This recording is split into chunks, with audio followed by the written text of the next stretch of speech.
सीतापुर गांव में रहती थी एक चुड़ैल, लेकिन इस बात से गांव के लोग अनजान थे। जब तक पूरे गांव की एक एक औरत के गहने मेरे पास नहीं आ जाते, मैं इस गांव को छोड़कर नहीं जाऊंगी, चाहे इसके लिए मुझे लोगों को गायब भी क्यों ना करना पड़े। दूसरी तरफ गांव की औरतें बात कर रही थी। अरे सुन रही हो, ये देखो मैंने कल ही नया हार बनवाया है सोने का, कैसा लग रहा है? बहुत ही अच्छा है ना, पहले तुम पहनो, फिर शादी में अपनी होने वाली बहू को दे देना। और क्या, सोने चांदी का यही तो फायदा है, जितना पुराना उतना महंगा। लेकिन एक एक पैसा बचाकर ये लेना सच में बहुत मुश्किल हो रहा था मेरे लिए। तभी वहां पहली का पति आ जाता है। गांव में एक औरत के घर के सोने के सारे गहने चोरी हो गए। लोग बातें बना रहे कि गांव में कोई चोर घुस आया है जो घर की कोई चीज को हाथ नहीं लगाता, पर सिर्फ सोने के गहनों को ही चुराता है। अब तुम ना अपने ये गहने संभाल कर रखना। हे भगवान, ये क्या बोल रहे हैं? ये तो वही बात हो गई कि गांव बसा नहीं और लुटेरे पहले आ गए। दूसरी तरफ गांव के ही एक घर में रंजना रहती थी। उसके पति का गांव में चाउमीन का ठेला था। एक दिन उसके घर में एक औरत आती है।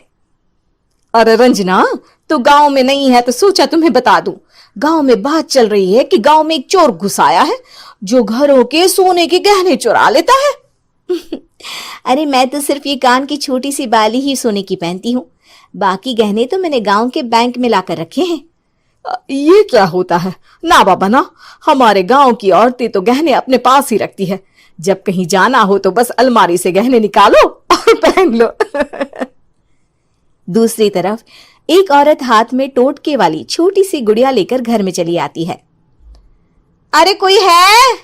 घर की औरत है क्या? क्या है ये गुड़िया? ये कोई ऐसी वैसी गुड़िया नहीं है, ये जादुई गुड़िया है। इसको घर की अलमारी में रखना। अगर तुम्हारे घर पर किसी की बुरी नजर होगी तो रात भर में ये पतली सी गुड़िया मोटी हो जाएगी। मैं कल आकर ये गुड़िया ले जाऊंगी और तुम्हारे घर की सारी बुरी नजर छूट जाएगी, समझी? अरे वाह, ये तो बहुत कमाल की गुड़िया है, दे दो। कितने की है एक? अरे नहीं नहीं नहीं, ये फ्री की है। मेरा काम इस पूरे गांव को बुरी नजर से दूर रखने का है। हाँ। भली औरत उसके हाथ से वो गुड़िया लेकर अलमारी में रख देती है। लेकिन अगली सुबह जब वो उस गुड़िया को देखती है तो पतली सी गुड़िया मोटी हो चुकी होती है। हे भगवान, ये क्या? किसने मेरे घर को बुरी नजर से बांध रखा था? तभी वो गुड़िया वाली भी आ जाती है। मैंने कहा था ना, घर पर बहुत ज्यादा बुरी नजर है, लाओ ये गुड़िया मुझे दे दो।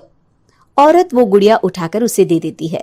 गुड़िया हाथ में आते ही वो औरत उसे लेकर सीधे गांव के बाहर की खाली हवेली में चली जाती है और साधारण औरत से चुड़ैल बन जाती है। अरे पगली, गांव वाली इस गुड़िया के पेट में तेरे घर के सारे गहने हैं। इतना बोलकर वो गुड़िया को फाड़ देती है और सारे गहने निकाल लेती है।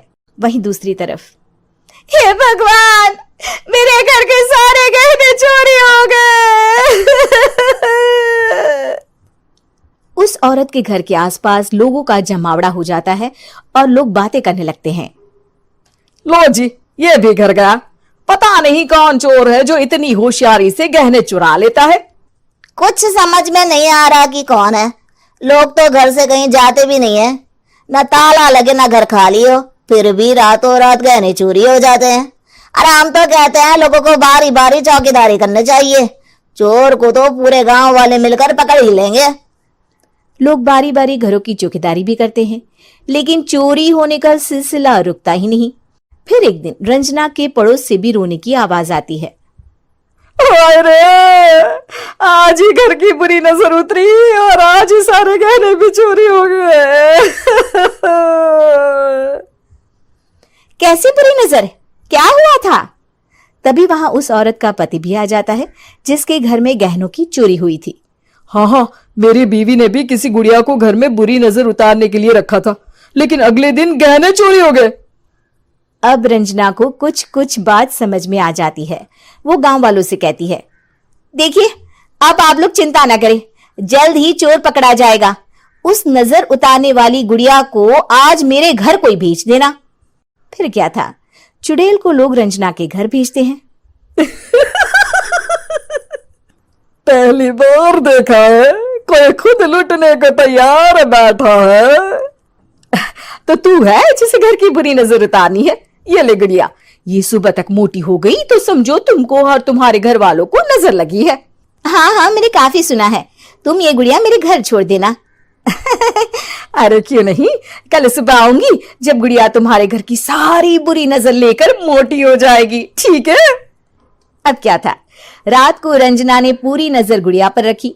वो अपने पति और गांव के कुछ लोगों को घर की खिड़की से घर के अंदर नजर रखने को कह देती है, और फिर जो नजारा सब देखते हैं वो हैरान करने वाला होता है। गुड़िया धीरे से अलमारी खोलकर बाहर आती है। अलमारी के सारे गहने लेकर घर में जहां जहां गहने होते हैं वो लेकर अपने मुंह से खा जाती है। वो जितने गहने खाती उतनी ही मोटी हो जाती और फिर अलमारी में बंद हो जाती है। गांव वाले डर के मारे वहीं बेहोश हो जाते हैं। लेकिन सुबह जब वो औरत गुड़िया लेने आती है, रंजना उसका सामना करती है। ये देखो गुड़िया कितनी मोटी हो गई है, लगता है मेरे घर में बहुत लोगों की नजर लगी है। लाला ये गुड़िया मुझे दे दे, अरे बहुत कीमती गुड़िया है ये। तेरे घर की सारी बुरी नजर मैं गांव के बाहर वाली हवेली में फेंक आती हूँ। शाम को फिर लोगों के घर इसे लेकर जाना है ना, इसमें तो मेरी जान बसती है, जान। रंजना गुड़िया को चुड़ैल की तरफ बढ़ा देती है, लेकिन फिर वापस ले लेती है और गुड़िया के हाथ मोड़ देती है। जैसे ही गुड़िया के हाथ मोड़ती है, चुड़ैल का हाथ भी मुड़ जाता है। अच्छा, तो ये वो गुड़िया है जिसमें तुम्हारी जान बसती है। अब सुन चुड़ैल, तेरी सारी हकीकत सबके सामने आ गई है।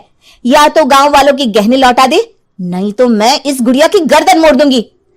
चुड़ैल डर जाती है। अरे नहीं नहीं, मेरी गुड़िया दे दो, मैं सबके गहने वापस कर दूंगी।